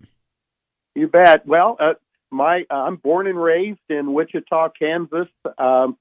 Except for 3 years up at K-State and a year out in Garden City, that's been my home. About 25 years ago, I started Hutton Construction. We started out with an old pickup truck and a $5 desk, but today it employs about 250 people, and we work throughout the central United States doing all sorts of projects, K through 12, hospitals, churches, petrochemical work as well. About 7 years ago, my oldest son walked in my office at age 29 and said, "Dad, I'm ready to run this place." And I had the decision to make, so I decided to step aside and mentor him, and that opened up an opportunity for what I called my higher calling. That ended me up in 4 years in the House of Representatives. It was where I had a great experience up there, learning a lot about our state. What a great success story, talking about the business and how you started from very little and see how big it's grown in the state of Kansas here and all over, as you mentioned, with a little bit of time out in Garden City as well. I spent about a year and a half out in Garden City, and it's fun to see how the western part of the state's grown as well. Coming from the business side of this, what have you seen change? I mean, we can talk about the tax rates, which we will in just a little bit here, but overall, throughout the years that you've been in business, the opportunity for businesses in the state of Kansas, the incentives for businesses to be able to grow, the focus of the private sector economic growth in the state of Kansas. How have you seen that evolve throughout the state when it comes to the political side of that, between taxes, between regulations, between the incentives, between industries moving here or moving away? How have you seen Kansas evolve on the business side of that? Well, I think Kansas is quite frankly, apart from a few regulatory areas, has become more business friendly as I've worked through the regulations and stuff. We could do better. I proffered a bill when I was in the House. I think we ought to be looking at bringing our state OSHA in under our state purview instead of being a federal issue. Overall, I've been very pleased with how Kansas has at least supported my business over the years. Sure. Let's talk about your platform a little bit. Going into the governor's race, there's a lot of hotly contested issues. Last session was one of the more dramatic sessions, I guess we could say, that's been around for a while when it came to the tax rates, when it came to the debate for Medicaid expansion, when it talked about the education funding. But your platform, what's some of the visions, your main issues that when you run, you say, this is what I want to accomplish by the end of my term? Well, first and foremost and is the budget. We have to get our arms around how we're spending money in this state. And I think it begins with a good business approach of top-down, tearing the budget apart, and then working closely with the legislature to educate them on what is in the budget and how it's being spent. I tell the story many times that, after the State of the State, if you're on the Appropriations Committee like I was, you walk into that conference room the next day, and laying on your desk is a budget that's about 10 inches tall of summaries worth about $14 billion worth of spending. And quite frankly, you get very little time to go through that and really dig into it. I believe that responsibility falls squarely in the governor's lap to not just create a budget, but to educate people on what is in that budget so everybody in the legislature, as well as all citizens of Kansas, have an opportunity to really understand how their tax dollars are being spent. I think if we do that, it's going to lead to helping people, one, identify efficiencies and better ways to do things, but two, I think it's going to really help people appreciate the scrutiny that goes through the budget process, and they'll know that their hard-earned tax dollars is going to be respected for the work it represents and will be spent as efficiently as possible. There's been talks lately talking about the budget and the spending when it comes to there's been a discussion growing about audits, whether there should be an internal department from the government doing audits on all the branches, whether there's an external third-party private sector audit and company that does an audit on the government to figure out where we could find some wasteful spending, where we could consolidate a little bit, what we could do budgetary-wise in the state. Is that something that you'd support as governor? I worry that grows our government. I'm not sure it's needed. We have great resources within the state right now. We just need to put them to work better and more wisely. I think, again, it goes back to, I think an auditing group and all that other stuff really just passes off the responsibility that the governor has for presenting a good, solid budget and sharing with people how we got there. Mm-hmm. And so I'm not nuts about growing government, create yet another department that's going to try to look at things. Sure. The last session, as you know, was one of the more brutal ones as we were talking about what to do with our $1.2 billion budget deficit. They ended up raising taxes and with support of many Republicans in the state legislature, and Republicans in the state of Kansas have been widely divided when it came to how to address the budgetary issue. Some called for nothing but budget cuts. Others called for nothing but tax hikes. Others called for a blending of the two. As governor, as we move forward with this discussion, we look potentially that we could be in another deficit in 2 years from now when it comes to the 2019 legislative session. What's the best approach to be able to tackle this issue when it comes to spending and or tax rates in the state of Kansas? Well, again, I hate to sound like a broken record, but everybody loves to cut taxes. I don't know anybody in the House of Representatives or Senate side that wouldn't love to cut taxes. We just have to do it responsibly. I'm a Calvin Coolidge fan. Calvin Coolidge cut income taxes and paid more country debt than any other president we've had in a long time, and he did it by looking hard and working hard on the budget, revealing efficiencies, revealing areas where we could do better. And I think this state could benefit from the same approach. You cut spending, you cut taxes after you cut spending. You look for ways to give that money back to the citizens of Kansas. We're speaking with Mark Hutton, candidate for the gubernatorial race 2018, Wichita businessman, also former state representative. Let's go and take a break here. I got some other questions for you, looking at the platform, looking at this upcoming session on what may come out of this when it comes to the debate of the potential expansion of Medicaid when it comes to the education reform and the Supreme Court there. We want to get your take on all this and more. We'll open also. If you have any questions, shoot me a message on Facebook. That way we can try and ask those as well. The important issues to you. A lot of things happening in Kansas, a lot of things happening right now. What should we address and what should be those priorities? We're talking with Mark Hutton. We'll continue this conversation when we come back here. 18 minutes past the hour. This is The Voice of Reason on KQAM. Stay here. The Voice of Reason with Andy Hoosier on the Big Talker KQAM.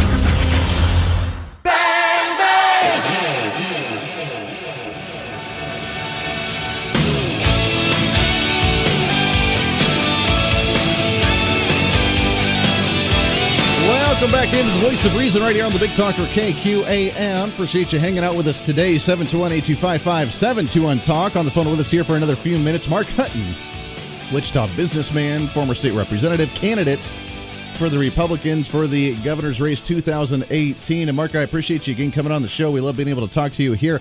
The wide range of candidates that we've seen, it has gotten already a lot of attention.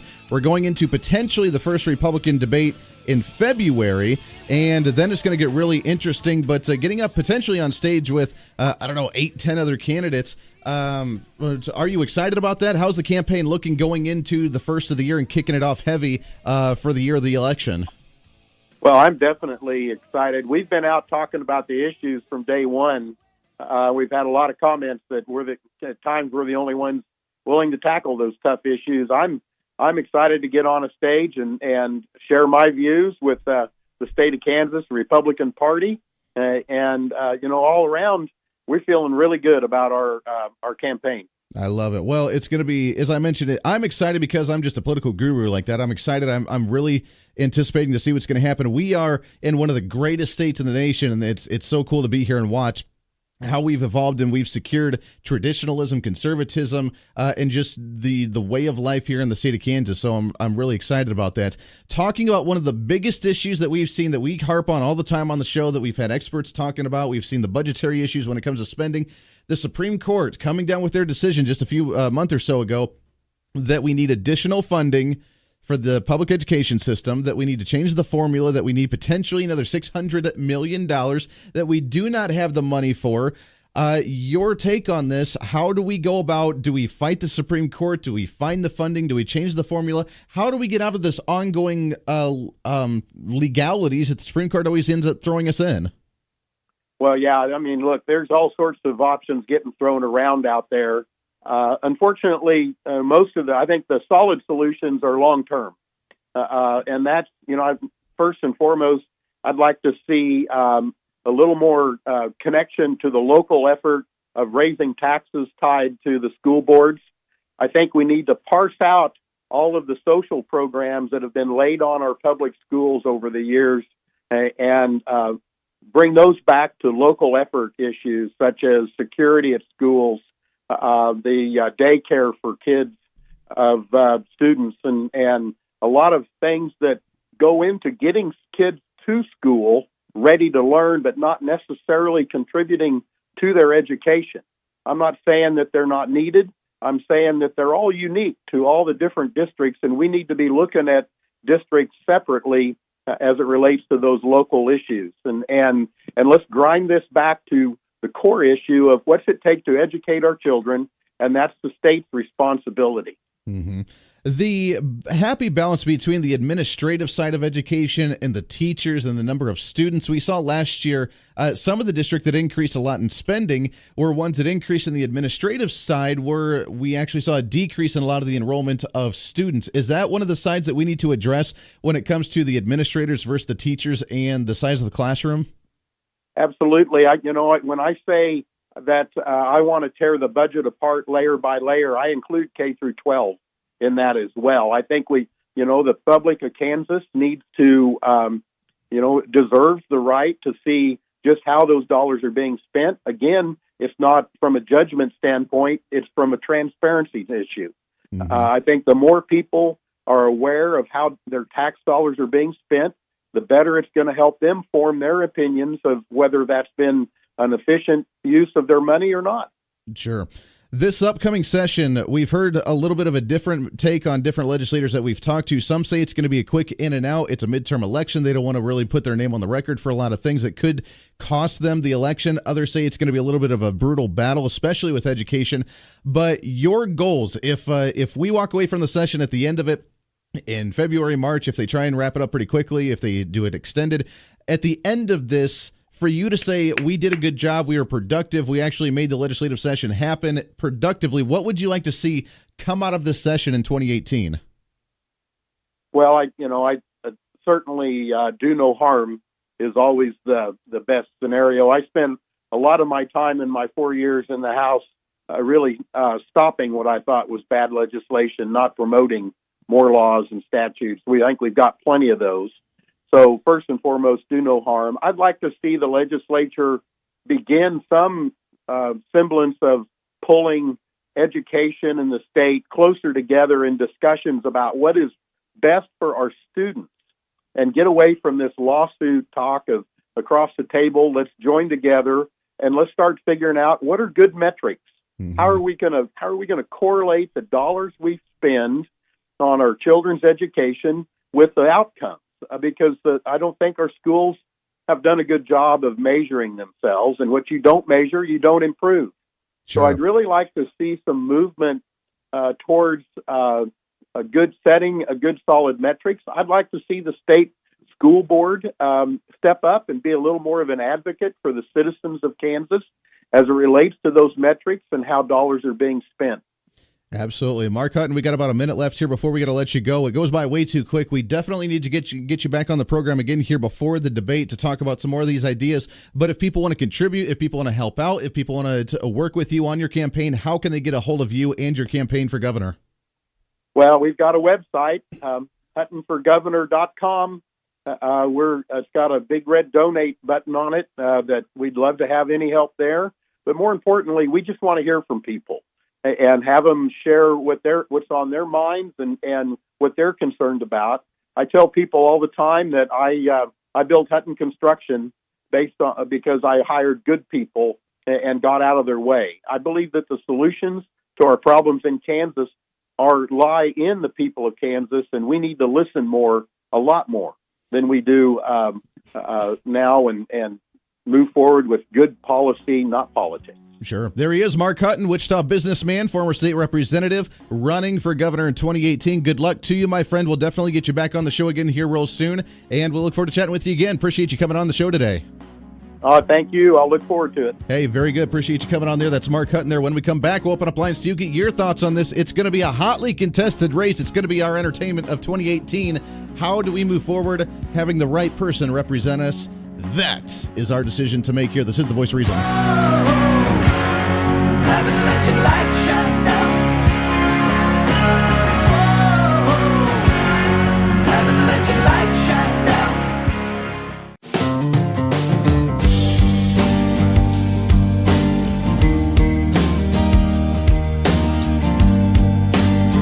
Giving out the treats without the tricks. Put that cookie down now!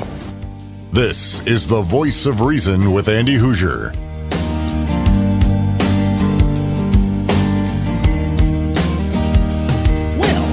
Welcome back into the Voice of Reason, wrapping up the show today. Thanks again to Mark Hutton, candidate for the 2018 gubernatorial race. Appreciate him stopping by the show. We'll get him back on the show again soon.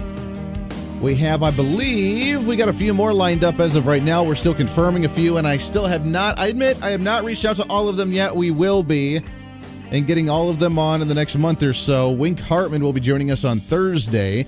I'm capping it right now to a half an hour. That way it's fair across the board for everybody. And we'll talk about their ideas, talk about the legislative session, talk about their policies and their platform, what they want to do. We'll do another longer, in-depth discussion with candidates as we start to weed some of them out, and as we start getting closer to the primary, then we'll do a more in-depth discussion with them in studio for a full-on hour sort of thing. So, but right now it's the half-hour introduction to every candidate, and again, Wink Hartman's the next one to see if he can pass the test of the Voice of Reason isms right here on KQAM. He'll be in studio with us on Thursday. 728-255-721 Talk. Let's go right to the phones here, shall we? Good morning. What's your name? Hello. Going once, going twice. All right, give me a call back, 721-8255-721-TALK. I'd love to hear from you. There are lots to get to from the governor's side of it. And as we mentioned, talking about the legislative session next year, well, really in just like a month, it's going to be, I don't know. I go back and forth. Is it going to be a quick one? Yeah, it'll be a quick one. They want to get in and out. But at the same time, they have to make some serious decisions, which is why I want to know what they came up with the joint committee meeting yesterday when they talked about what to do with education and how to move forward with this. I don't want to see another extended, lengthened legislative session because, well, we don't know how to fix education funding, and the only way that we know how to do this is to be able to increase funding, and the only way that we can walk out of here is if we find another $500-600 million. If we do that, then we can pretty much guarantee ourselves a tax increase, either if not this session, then for sure in 2019. That's the only way it's going to happen. We're already looking at a 2-year budget cycle and going into 2019 having a deficit again for the state. And we need to remind individuals as we talk about the state budget, as we talk about the federal budget, as we talk about tax rates, as we talk about spending, there's a big misconception that a lot of people fail to remember the difference between a deficit and a debt. The debt is the overall debt combined, total. The deficit is how much debt we've accrued in 1 year. For example, at the federal level, we're sitting at close to $20 trillion in debt as a total. This year alone, we've accrued, like $480 billion of a deficit to pile on to the debt. We went bankrupt. We went down. We had a negative of $480+ billion for the year 2017 going into the end of this year. That's why we're looking at the end of this week, on the 8th or 9th, when we have to vote to raise the debt ceiling, because we've accrued enough debt onto that and piled it on top that we need to raise the debt ceiling to allow us to live under our means with that amount of debt. $20+ trillion. It's insane. So when we talk about, when you hear the Democrats and the progressives talking about attacking the tax reform, which I find quite absurd and quite ironic, because they've lived under the $20 trillion debt for a really, really long time and under the insane amounts of spending that Barack Obama did while he was in office. And now they're talking about, it's going to increase the debt over the next, till 2025. So the next 8 years, it's going to increase the debt by $1.5 trillion over the next 8 years. When we saw trillions we saw the debt get tripled under the Barack Obama era. And they're worried about that, which isn't going to happen, by the way, because we're going to see the economy grow and we're going to start having more people contribute and more people paying into the system, which means hopefully we don't spend more of that, but we actually pay things off. But that's what their big argument is. $1.5 trillion over the next 8 years. Under this plan, because in 8 years, then the tax rates begin to increase again a little bit, and they have to vote again to maintain the low taxes. And we talked about that yesterday, to where if they don't vote on it, they can come back and say, we didn't vote for a tax increase, but your taxes went up because we didn't actually vote to stop it. The way the Republicans have been working under the Barack Obama era for 8 years, and how they've forgotten to govern and lead again because, we didn't stop it. We couldn't stop it. We couldn't do anything about it. We just let it go through the committee so that way Barack Obama and the Democrats had control to make it happen, and we could vote no on the floor and still look like we tried to prevent it from happening, like Obamacare, but we didn't actually do anything to prevent it from back in the committees when we could have stopped it. But we didn't vote for it. We just allowed it to slide through. That's the political game that's been played for a really long time. Now, at the state level, we're looking at, we were at a $1.2 billion debt. Out of a deficit that's occurred over the last few years.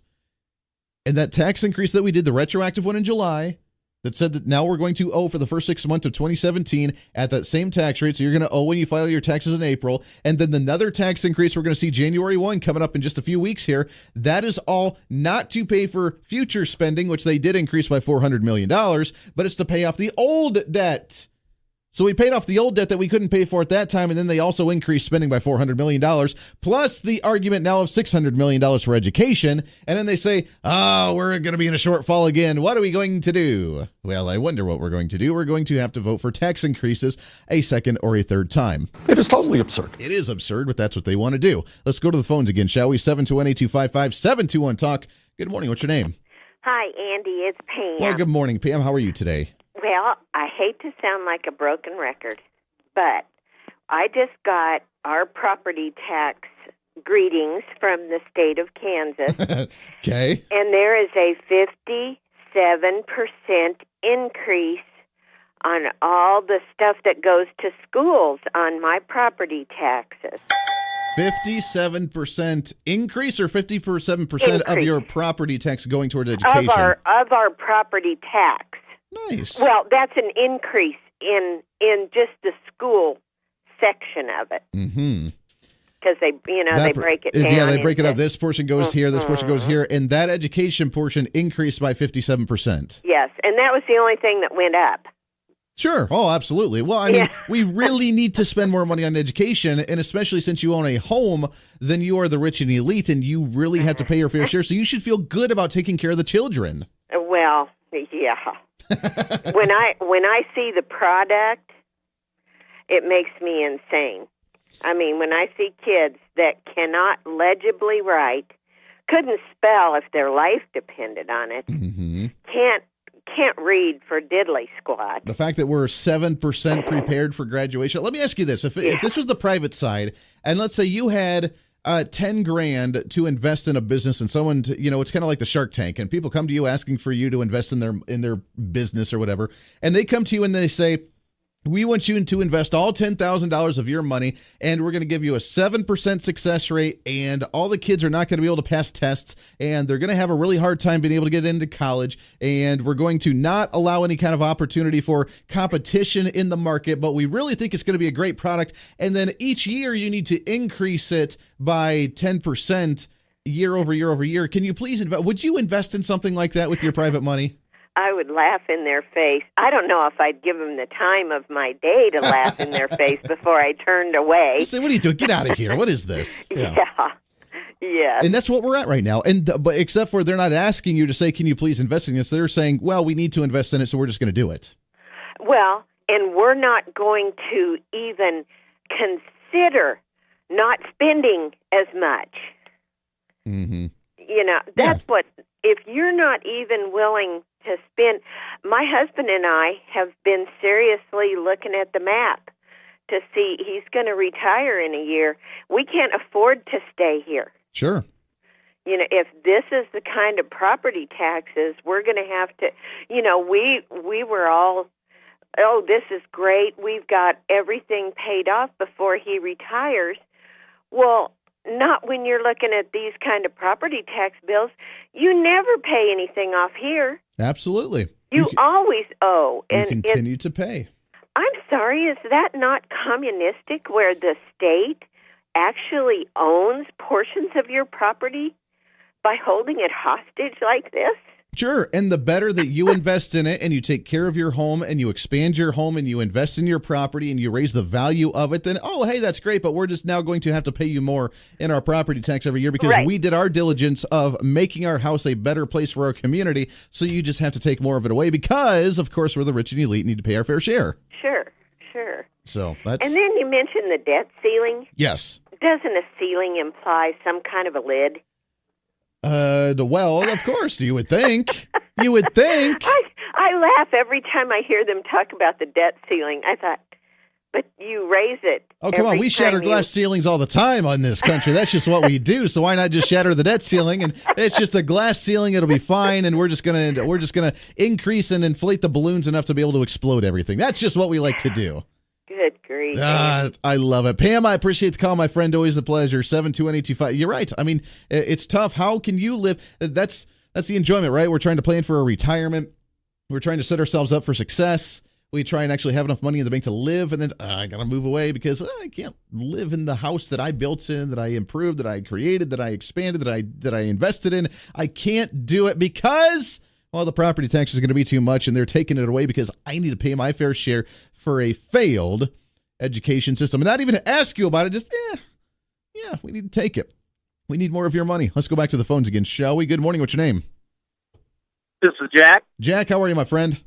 Good. Good. Hey, had you heard about the story this morning on KSN about the committee in Topeka concerning the school tax issue?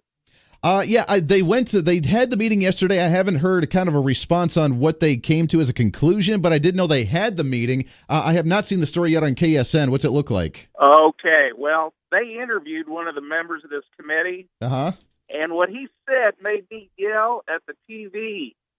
He said that some of these communities in Kansas have only 500 students, and by cutting the funds to these schools, causing their schools to close down, would harm the community. And I'm like, that is not what my tax dollars are intended to go to prop up communities or their schools in order to keep the communities vibrant. And I'm sure that he probably didn't mention that little district of 500 students was probably one of the districts to where their student enrollment was decreased from what it was last year, while they spent more money on administrators and hired more administrators because they need more people behind the scenes pushing the paper to be able to give them a proper education, right?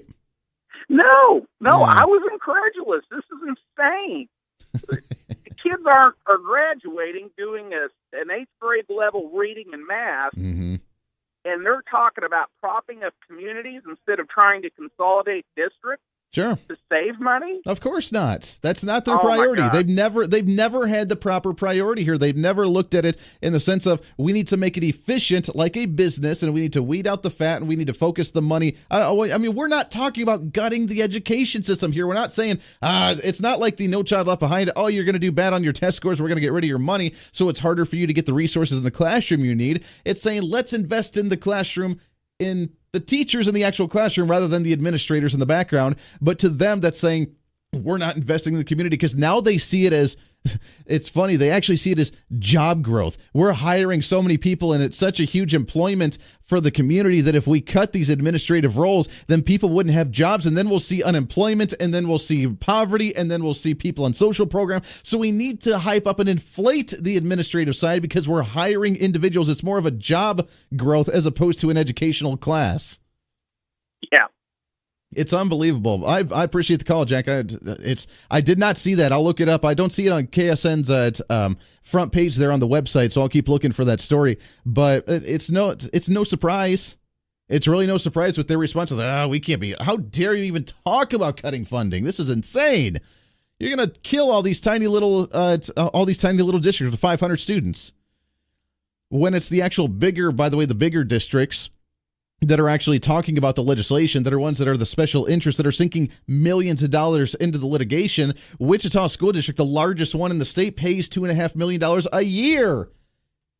Maybe it's not a year, however long it's been for these Gannon cases, in order to invest in the attorneys and the legal fees. $7 million over the last couple of years have been invested in this to fight it.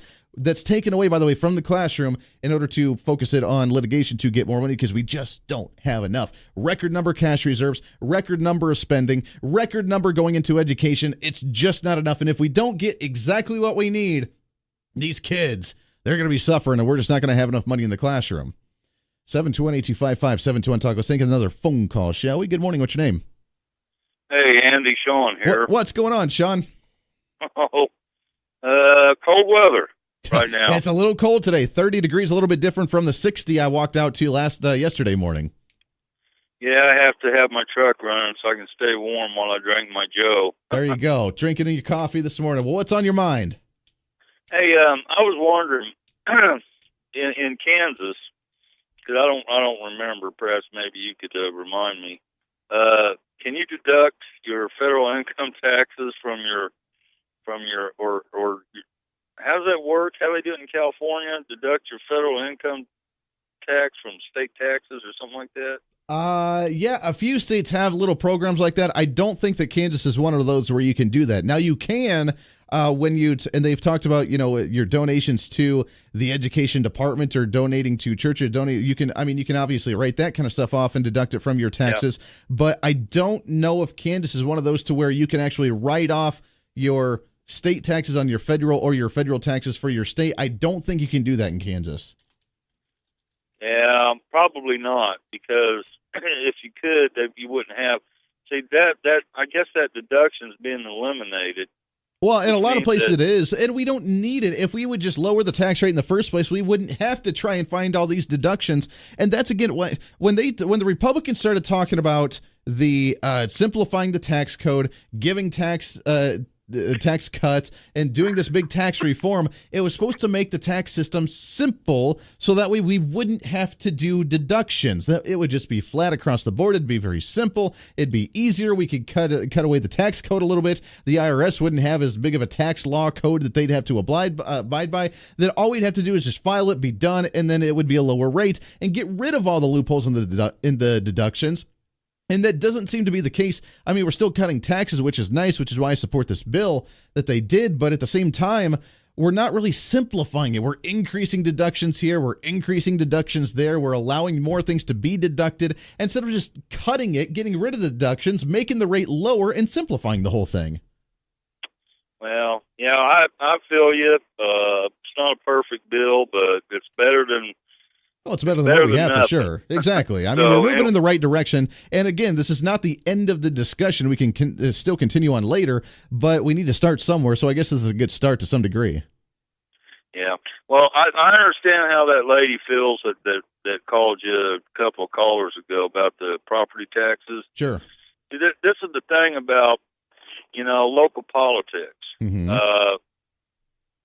If you get the wrong kind of politicians in office, sure, they'll mess up things in the state, and you may not want to, but you might have to find greener pastures somewhere else to get away from this insanity. Well, you can either do that or you can try and fight it, which is very difficult to do. But as long as we unite and we have one strong voice and we fight it as a whole, then sometimes we can actually make that change and we can stop them from just saying, hey, your property value went up. We're going to take more of your tax money and your property money. We're going to give it to the failed education system with a 7% success rate. It's outstanding. This is The Voice of Reason on KQAM. You're listening to The Voice of Reason with Andy Hoosier.